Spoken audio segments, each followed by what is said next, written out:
Irineu virou o Barão de Mauá poucos minutos depois de inaugurar a primeira ferrovia da história do Brasil. E esse foi um passo gigantesco rumo ao futuro. Há controvérsias, camarada. Há controvérsias. Que isso, barbudo? Quem é esse camarada que tá abrindo teu vídeo? E que história é essa que tu é contra a ferrovia, camarada? Ficou contra o progresso científico? Olha que te dou um dislike, hein, camarada? Esse é o Pedro Loz, do canal Ciência Todo Dia. É um canal que fala sobre ciência, mas o camarada é mais ligado às ciências naturais e às ciências exatas. E como boa parte da camaradada que se vai para esses lados da ciência, falta a ele um tanto de ciências sociais, e isso é fundamental para a gente ter um bom instrumental de entender a realidade. E aí a gente resolveu tirar o vídeo de hoje para falar para o camarada um pouco sobre a realidade vista com o auxílio de um ferramental que eu entreguei para vocês, camarada. O materialismo histórico dialético. Vem com a gente que eu te explico.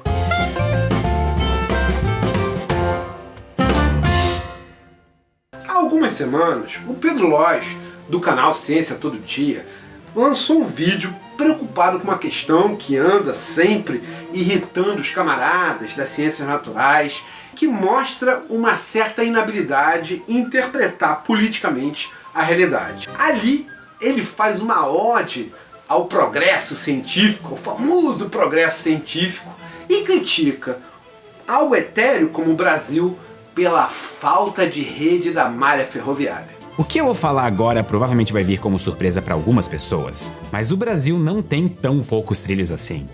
De acordo com o Departamento Nacional de Infraestrutura de Transportes, o DENIT, o Brasil tem hoje mais ou menos 30 mil quilômetros de ferrovias. Mas então, por que o Brasil abandonou os trens? Para entender bem a resposta dessa pergunta, nós precisamos rapidamente lembrar da história dos trens.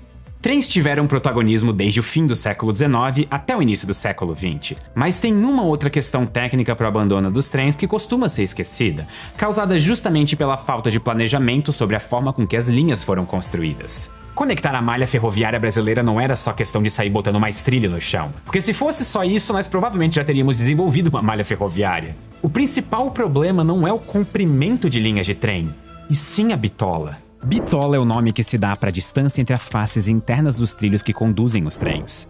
E elas podem ser classificadas de 3 formas: bitola estreita, bitola padrão ou bitola larga. A bitola pode parecer só um detalhe, mas na realidade é uma questão chave para a conexão entre linhas de trens. Uma locomotiva só vai funcionar de forma adequada se as bitolas de rodeiro, que é a distância entre as rodas, se encaixarem corretamente nos trilhos. Ou seja, os dois precisam ter tamanhos compatíveis. Um trem feito com as rodas espaçadas pela distância de 1 metro só consegue andar sobre trilhos com bitolas de 1 metro. Agora, se esse mesmo trem encontrar uma mudança de bitola no caminho, por exemplo, de 1 metro para 1,60 m, ele não tem como seguir viagem. A estrada de ferro Mauá usava uma bitola larga. Algumas fontes afirmam que era de 1.676 mm, chamada de bitola indiana por ser a mais comum naquele país. Só que as ferrovias que vieram depois não seguiram o mesmo padrão, porque naquela época elas não eram planejadas de acordo com uma política pública nacional.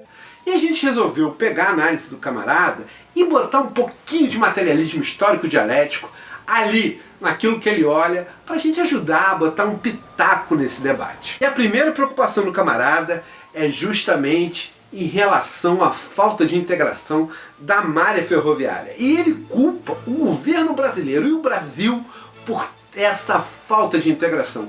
Mas a gente vai relativizar a visão que o camarada tem no vídeo de hoje e vamos pegar o verdadeiro culpado por toda a possibilidade de produção de malhas ferroviárias equivocadas que ele colocou na mão do governo brasileiro. Pedro Loz, ele coloca no governo inglês, olha que maravilha, a grande mérito de ter conseguido integrar a linha ferroviária inglesa com um sistema de bitola unificado. O Reino Unido, por exemplo, decidiu em 1845, só 20 anos depois de inaugurar a primeira ferrovia do planeta, que toda a malha do país seria unificada na bitola de 1.435 mm.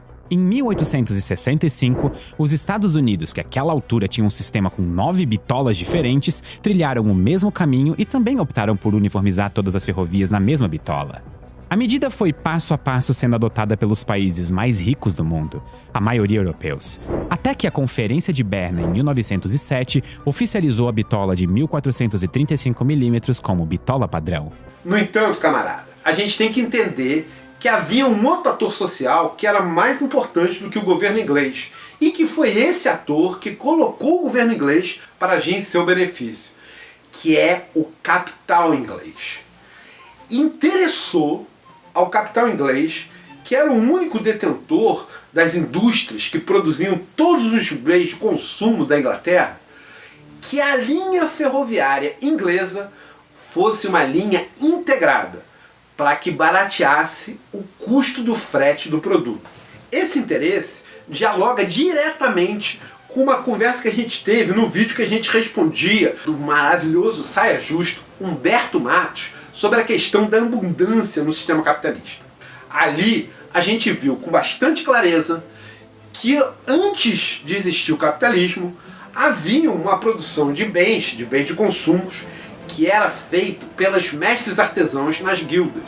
Que as guildas, num sistema feudal, ela eram organizadas dentro das cidades, e que dentro das cidades não era permitido vender produtos fora das guildas. Foi nesse contexto que surgiram as primeiras manufaturas, as primeiras indústrias que não usavam maquinário, usavam somente mão de obra humana.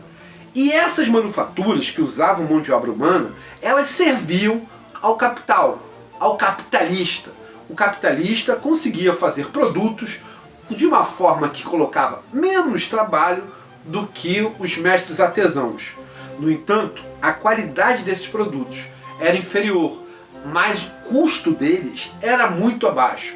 E na relação custo-benefício, eles acabavam ganhando. As guildas, como tinham como critério a qualidade, impediam que esses capitalistas vendessem dentro da cidade, mas isso para eles não era um problema, porque eles colocavam as manufaturas, as indústrias numa cidade e vendiam os seus produtos nas outras cidades. Essa mesma linha de pensamento permitiu que a Inglaterra, ali no século XIX, no início de 1800, resolvesse fazer uma malha ferroviária dentro da Inglaterra que fosse com uma bitola unificada, porque essa integração permitia que os produtos escoassem por todo o território inglês, de forma a baratear o preço do frete, e assim o produto feito dentro da indústria chegava em cada cidade mais barato do que os artesãos daquela cidade eram capazes de produzir o mesmo produto. E é por isso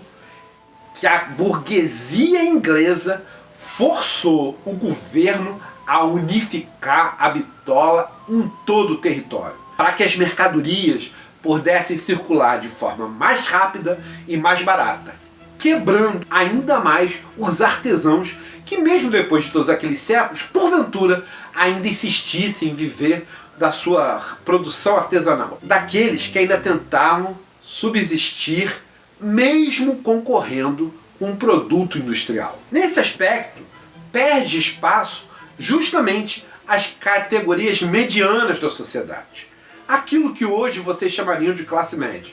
E é por isso que, quando eu escrevi minha obra, eu dizia que o sistema capitalista tendia a levar todos que existiam nele para os dois extremos. A maioria participando da classe trabalhadora como mão de obra reserva ou mão de obra ativa, e uma minoria muito pequena como capitalista, dono das grandes indústrias, que iam alimentar todo o mercado inglês e internacional e acumular para si o produto do trabalho de todas as sociedades. A Inglaterra tem notória primazia nesse processo. E não só isso, ela monopolizou a produção de estradas de ferro e de locomotivas durante muitos anos. Um bom livro para falar sobre esse assunto é A Era do Capital, de um marxista eurocomunista chamado Hobsbawm.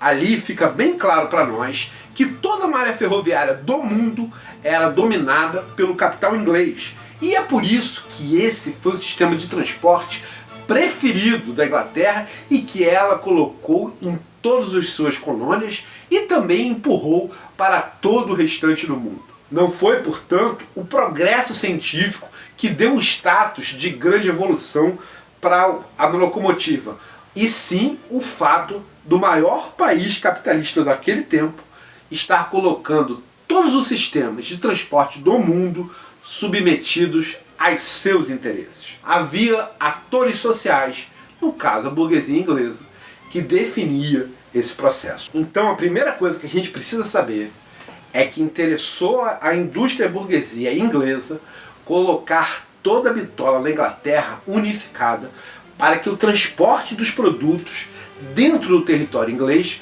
ficasse o mais barato possível, garantindo que toda a renda que antes era dividida ainda com remanescentes artesãos da época ainda feudal, toda essa renda saísse da mão desses artesãos e acumulasse completamente na mão dos grandes capitalistas. E eles tinham uma grande vantagem, que eu já falei, que era o fato de todas as linhas férreas do mundo serem inglesas. O primeiro trem a vapor que correu nos trilhos ingleses, de Manchester para Liverpool, de Liverpool para Manchester, andou pela primeira vez em 1830. Já existiam trilhos de trem antes disso, é claro, mas eles eram de tração animal. Haviam cavalos e burros e mulas, no caso do Brasil, que puxavam esses transportes sobre trilho.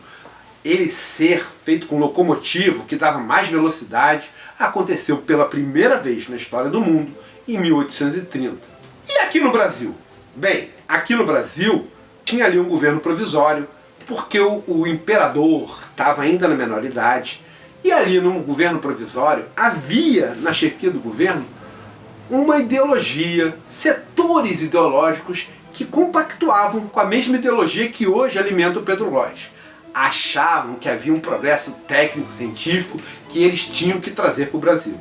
E assim, em 1835, somente 5 anos depois do primeira locomotiva correr no mundo, aqui no Brasil foi feita a Lei Feijó, ainda no governo regente. Segundo essa lei, o governo daria monopólio de 40 anos a qualquer setor privado que se dispusesse a construir uma linha férrea entre a capital do país e o Rio Grande do Sul, entre a capital do país e a Bahia, e entre a capital do país e Minas Gerais. O interesse do Rio Grande do Sul era justamente para que pudesse ter circulação de mercadorias no mercado interno brasileiro.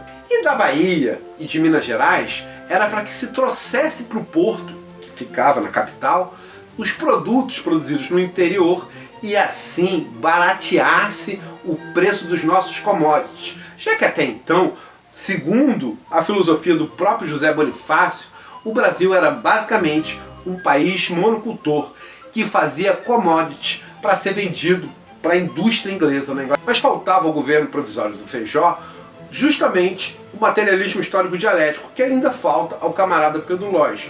E ele, não entendendo como funcionava a luta de classe e a realidade social, achava que as leis fariam brotar por si só os interesses nacionais, quando isso não é verdade. Desprovido de capital nacional, o Brasil, que era basicamente um produtor de commodities, não tinha como bancar a construção de linhas férreas, que por sinal tinha em seus ferros basicamente a importação vinda da Inglaterra. A Inglaterra tinha praticamente um monopólio de comércio com o Brasil. E de 1835 até o Barão de Mauá finalmente fundar a primeira linha férrea brasileira, nenhum projeto de linha férrea foi feito. E há uma razão muito clara para isso, Pedro. Há uma razão muito clara para isso, Feijó. É porque não interessava ao capital inglês construir essas linhas férreas.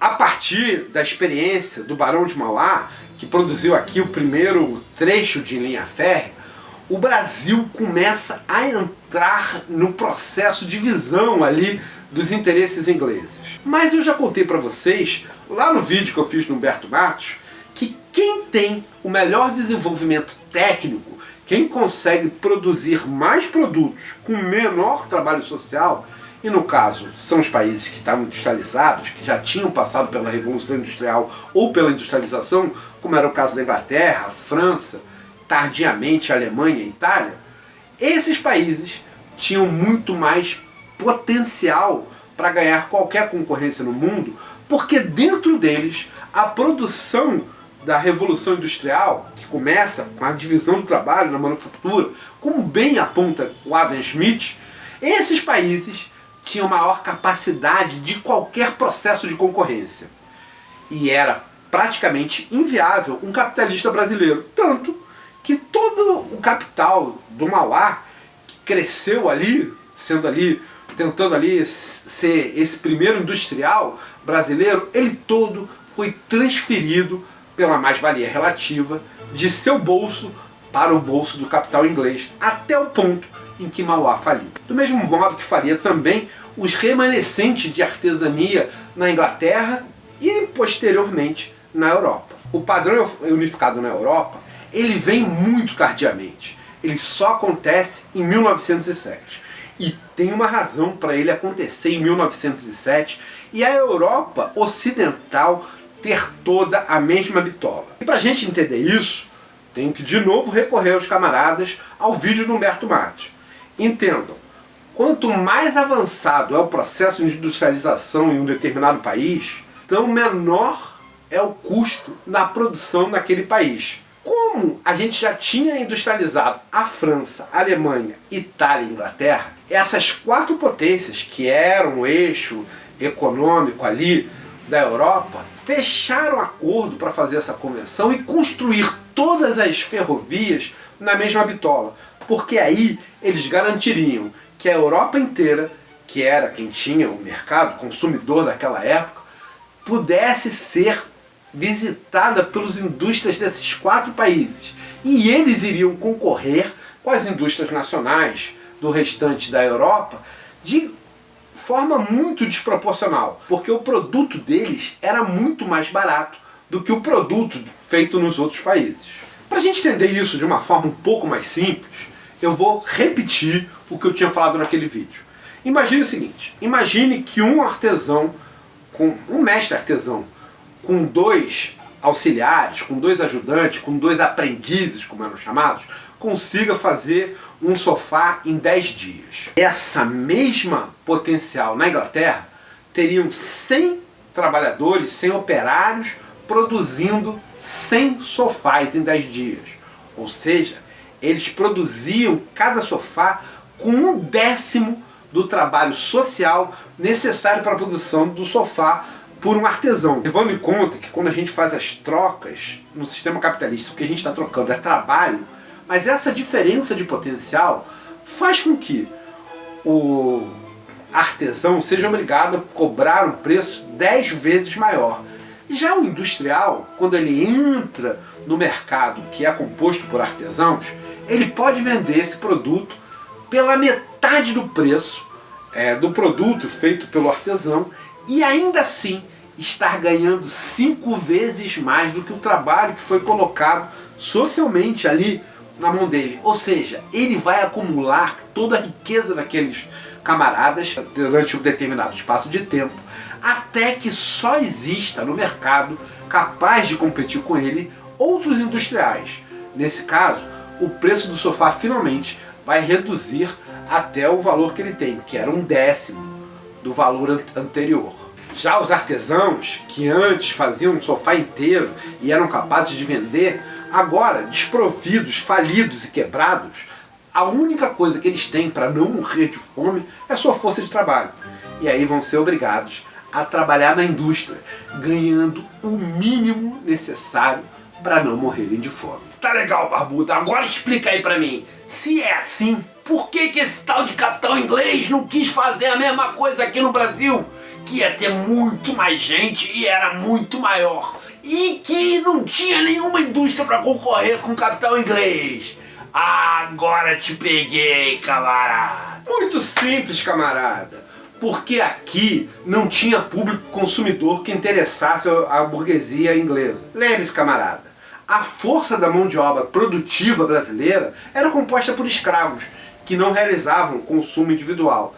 E a categoria que era capaz de fazer ali o consumo, que era a aristocracia, que veio para o Brasil ali em torno de 1808, era uma parte muito pequena da população. interessava bastante ao imperador e aos regentes, mas não interessava absolutamente nada, quantitativamente, ao capital inglês. Não era suficiente para render grandes lucros ao capital inglês. Isso foi determinante para que a Inglaterra não tivesse nenhum tipo de interesse em fazer uma intercomunicação de ferrovia. E a Lei Feijó, de 1865, que garantia 40 anos de concessão a qualquer capital que resolvesse construir ali suas vias, não resultou em absolutamente nada, ainda que tivesse sido feita apenas 5 anos depois do lançamento da primeira locomotiva. A construção das ferrovias só viria a acontecer de fato a partir de 1860, na década de 1860.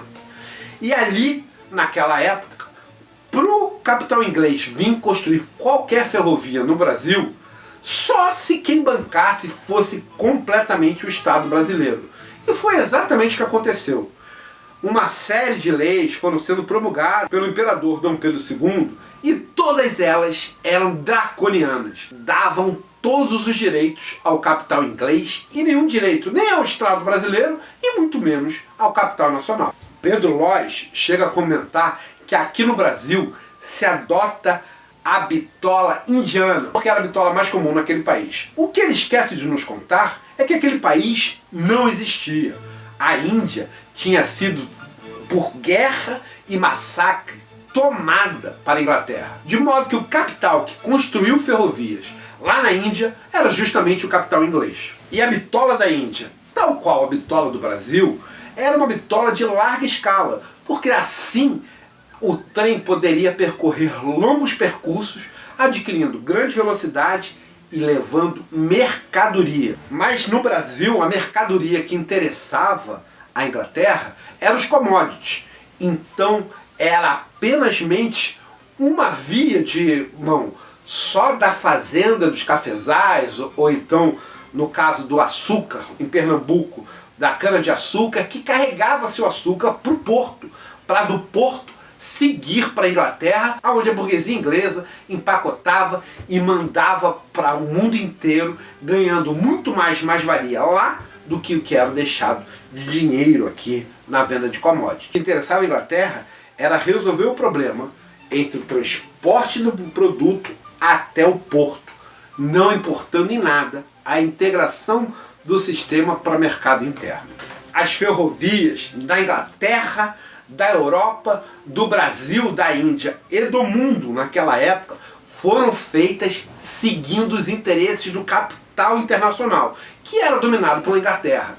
E todas as locomotivas e todas as estradas de ferro interessavam especificamente ao capital inglês, porque sendo a indústria ferro um monopólio da Inglaterra, ela garantia que todo o comércio feito por meio do transporte da linha férrea ajudasse a acumular mais-valia na mão dos ingleses. E isso foi uma verdade durante todo o século XIX, incluindo aí a integração que foi feita nos Estados Unidos, quando Pedro Lois afirma que mesmo nos Estados Unidos, com toda a cultura do carro, é possível viajar de Nova York a Los Angeles pagando apenas uma passagem. O que o Pedro esqueceu de contar pra gente é que essa linha férrea foi construída na época em que os Estados Unidos ainda estava em processo de industrialização e que era interesse da Inglaterra que ali fizesse uma linha férrea.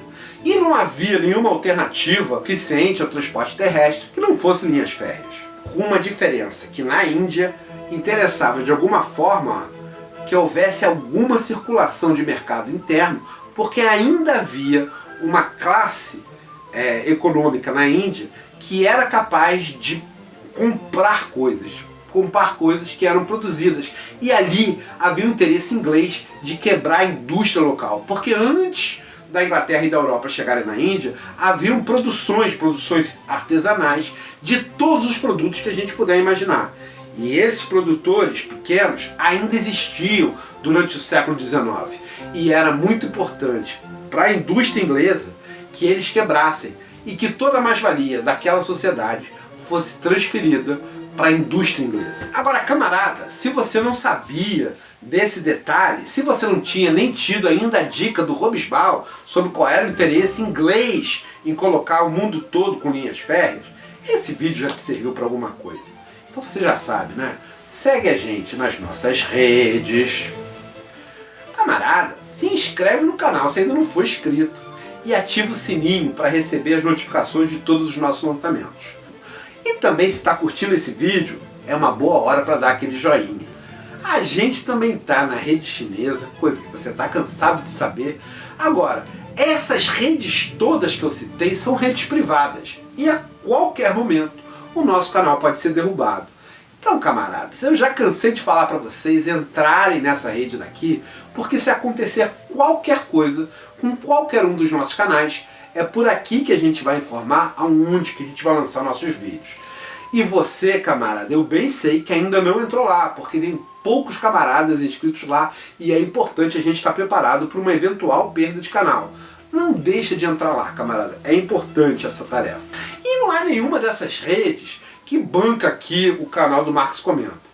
Quem banca o canal somos nós do coletivo que produz esses vídeos, bancamos com o nosso trabalho e rateamos os gastos que a gente tem com equipamento, que não são poucos.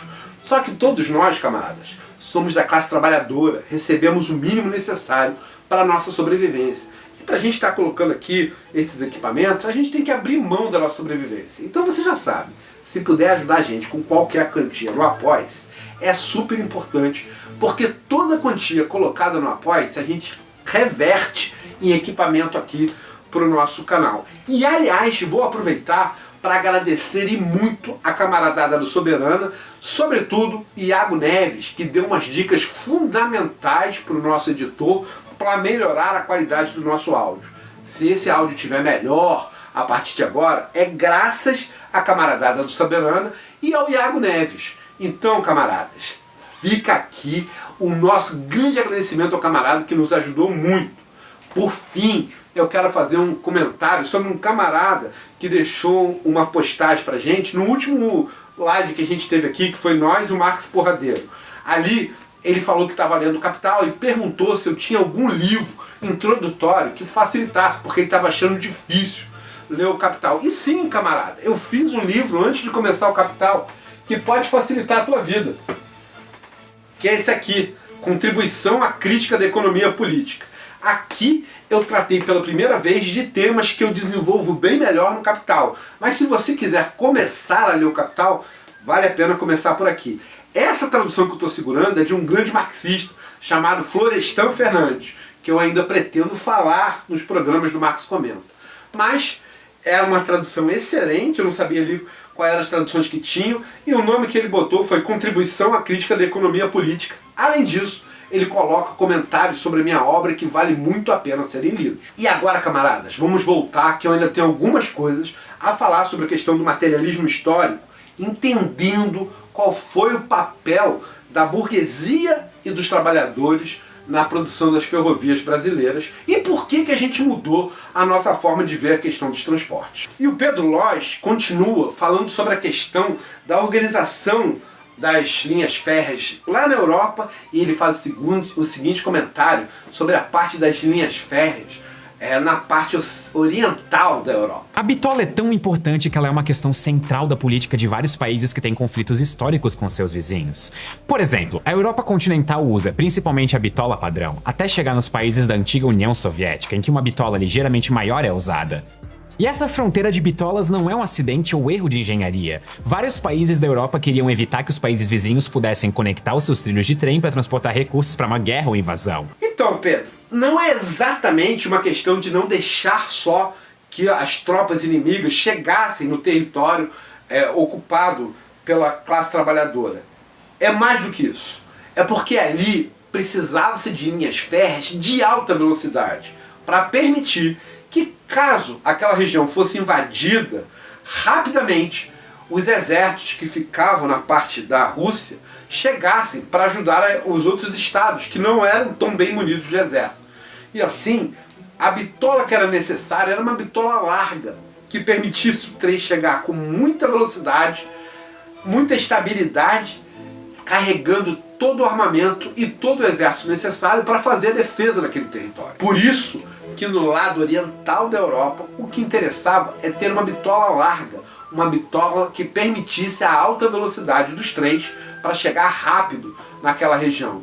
Mas você não explicou pra gente por que a bitola na parte ibérica era diferente do restante da Europa. E aí a gente volta para aquele nosso comentário anterior. É porque as burguesias nacionais da Espanha e de Portugal tiveram força o suficiente para colocar um limite nas bitolas e assim não deixar os produtos da França, Inglaterra, Alemanha e Itália chegarem tão baratos na Espanha e Portugal. Porque caso chegassem muito baratos, eles iriam quebrar a indústria portuguesa e espanhola e iriam fazer com que toda a mais-valia que eles seguravam na Espanha e em Portugal saísse dos industriais locais e fosse parar na mão desses 4 países. A gente depois vai conversar que isso acabou acontecendo porque segurar a bitola não foi suficiente para garantir a primazia daquela burguesia local. Mas ali na Península Ibérica havia um interesse de uma burguesia local e permitiu que construísse uma rede ferroviária diferente do restante da Europa. E agora a gente vai entrar na parte mais difícil do vídeo do Pedro Lóis, que é quando ele vai falar do trem-bala japonês que vai entrar aqui no Brasil ligando Rio de Janeiro a São Paulo. Depois de décadas de iniciativas frustradas, em 2023 a Agência Nacional de Transportes Terrestres autorizou a construção de um trem-bala entre São Paulo e Rio de Janeiro. O projeto segue em fase de estudos, mas o secretário executivo do Ministério dos Transportes já disse que ele tem um pressentimento de que o empreendimento vai ser viável. O CEO da empresa responsável pela iniciativa detalhou como que o TAV, que é o trem de alta velocidade, deve ser. Com o custo estimado em 60 bilhões de reais, a obra deve começar em 2027, com a inauguração prevista para 2032. A companhia promete uma linha de 417 quilômetros entre as 2 maiores metrópoles brasileiras, e com mais 2 estações nas cidades de Volta Redonda e São José dos Campos. A previsão é que a passagem custe R$ 500 pelo trecho total e R$ 250 se o ponto final for uma das 2 estações intermediárias. Se o empreendimento sair do papel, o Brasil pode finalmente inaugurar uma nova era nos transportes. A adoção de um trem rápido movido a energia elétrica é uma ótima notícia em tempos de transição energética. Um estudo da União Internacional de Ferrovias aponta que a pegada de carbono de trens-bala pode ser até 14 vezes menos intensa do que em viagens de carro e 15 vezes menos intensas do que em viagens de avião. Essa fala do Pedro, espero que o Pedro leve de boa, não é uma crítica específica a ele, mas a toda parte dos cientistas que é subalterna aos interesses da burguesia. Veja, ela é uma fala falsa, totalmente falsa. E vou explicar por quê. Porque no Brasil, a gente já utiliza toda a energia elétrica que é produzida no país. Se vai fazer um trem-bala daqui até São Paulo, que do Rio de Janeiro até São Paulo, isso significa que a gente precisa aumentar a produção elétrica brasileira. Mas para aumentar a produção elétrica brasileira, só existem 2 alternativas.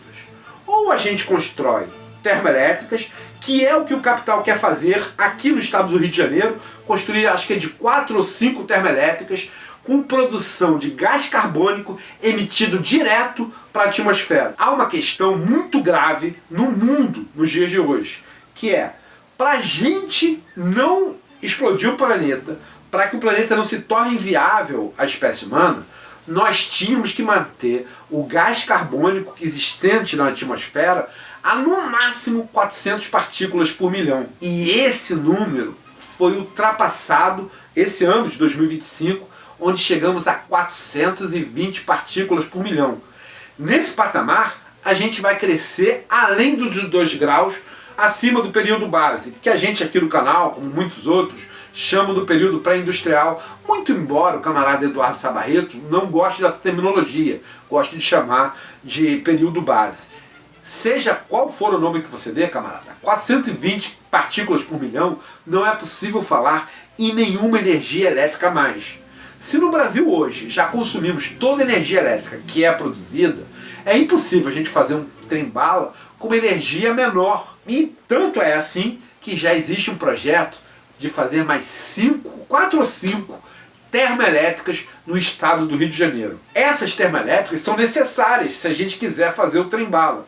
Mas no mundo onde já chegamos a 420 partículas de gás carbônico por milhão, fazer termoelétrica é inviável, é algo impossível. E quando o camarada fala sobre fontes de energia que gastam mais ou gastam menos, ou que causam maior ou menor aquecimento global, isso valeria a pena ser dito antes de chegar nos 400. Como a gente já ultrapassou o limite máximo, nenhuma partícula a mais é permitida. E quando se pensa em produzir o trem-bala daqui até São Paulo, não vai, preste bem atenção nisso, não se vai substituir nem os ônibus que já vão para São Paulo, nem muito menos os aviões que fazem a ponte aérea. Vai ser uma medida a mais. Vai fazer isso para projetar as novas formas de transporte e necessidades que ainda vão ter crescimento econômico, o que significa que vai ser necessário produzir mais energia elétrica e aumentar ainda mais a quantidade de gás carbônico numa atmosfera que já ultrapassou o limite. Não é, portanto, cientificamente sério falar nesse projeto. Alguns camaradas podem cair no zirimundum de achar então que temos que aumentar a termoelétrica. Isso também é inviável, e mais inviável ainda do que a termoelétrica. E vou te explicar por quê, camarada. Enquanto na termoelétrica a gente aumenta a quantidade de gás carbônico que existe na atmosfera, para se produzir qualquer hidrelétrica a mais, a gente aumenta a quantidade de metano na atmosfera. E o metano, ele é ainda mais intenso que o gás carbônico. Ou seja, ele produz um efeito estufa 4 vezes mais forte. Na verdade, ele é consumido em menos tempo. Então, em 5 anos, a atmosfera consegue consumir o metano que lá está. Enquanto que o gás carbônico precisa de 20 anos para poder ser liberado. Mas todo esse debate ele é infrutífero, porque nós já ultrapassamos o limite. O limite era 400 e a gente já está em 420. Então a gente pode pensar que em vez de 2 graus acima do período base, a gente vai chegar a 3 graus de temperatura acima do período base. E nesse estágio, toda a vida na Terra, entre os trópicos, entre o trópico de Capricórnio e o trópico de Câncer, vai se tornar inviável. E agora, camarada, você entende por que o Trump quer anexar o Canadá e a Groenlândia. O Trump é o menor negacionista de todos. O Pedro Lois acaba sendo mais negacionista quando fala em construir um trem-bala do que o Trump, quando sabendo que a construção do trem-bala implica em inviabilizar praticamente todo o território dos Estados Unidos. A tal ponto que o plano do Trump é transformar o Canadá e a Groenlândia um lugar onde a elite americana, onde os grandes capitalistas vão habitar antes que o mundo acabe. Porque entre os trópicos vai ficar inviável. E a pior fala, talvez, que exista subjacente no vídeo que o Pedro fez, é uma ode à ferrovia, quando a gente está numa luta terrível contra a Ferrogrão, que é uma ferrovia que vai sair do centro-oeste e atravessar toda a Amazônia para levar soja para a foz do Amazonas. Isso só interessa, mais uma vez, ao capital internacional. Dessa vez, capitaneado pela China, que consome toda a soja que a gente produz. E essa construção dessa ferrovia vai destruir a Amazônia, porque ela passa bem no meio da Amazônia. E essa destruição vai tornar ainda mais intenso tanto o aquecimento global quanto o fim das produções de oxigênio que ainda existe no mundo. Camaradas, não dá para falar em mais ferrovia, não dá para falar em mais termoelétrica, não dá para falar em mais poços de petróleo. Agora, a nossa luta tem que ser para terminar todos eles, impedir que eles aconteçam, porque qualquer um deles é contra o interesse da classe trabalhadora, é contra as nossas possibilidades de vida. E uma das tarefas que são mais essenciais agora é impedir o leilão do petróleo que existe em Fernando de Noronha, que vai acabar tanto com o ecossistema de Fernando de Noronha, do mar em Fernando de Noronha, até a parte equatorial da Amazônia. Toda a foz do rio Amazonas vai ser destruída. E quando isso acontecer, quando acabar esse ecossistema, nós estaremos ainda mais próximos do colapso total. E quando eu falo colapso total, é porque o colapso ambiental já começou. E essa semana nós tivemos cenas terríveis acontecendo na Espanha.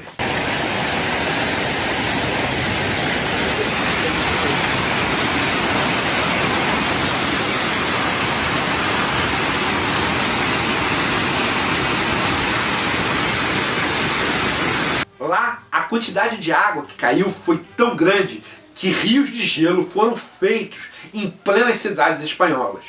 E isso vai se intensificar cada vez mais, tanto nessa parte da Europa, que fica abaixo do Trópico de Câncer, como na nossa parte do Brasil, que fica acima do Trópico de Capricórnio. Nós estamos caminhando para a destruição total da maior parte do planeta. E isso não tem nenhum interesse para nós da classe trabalhadora. Isso interessa apenas a uma parte muito pequena da humanidade, que é a parte dos capitalistas. Para evitar esse fim terrível, ou postergar, já que a gente chegou a 420, e o Salme, que aliás foi quem indicou esse vídeo do Pedro Lopes pra gente, agradeço muito e sugiro a camaradada que siga lá o canal do Salme, para impedir ou postergar, ele acha que já passamos do estado de impedir, que agora só dá para postergar. Para postergar ou amenizar os fins, é fundamental que a gente produza a revolução em todos os países. Porque enquanto formos capitalistas, não haverá outra saída a não ser caminhar a passos cada vez mais rápidos para um extermínio cruel e horrível da classe trabalhadora. Camaradas, sugiro mais uma vez, libertemo-nos dos capitalistas e libertemo-nos do capital. Nós não temos nada a perder, a não ser os grilhões que nos prendem à burguesia. Até a vitória, camaradas. Sempre.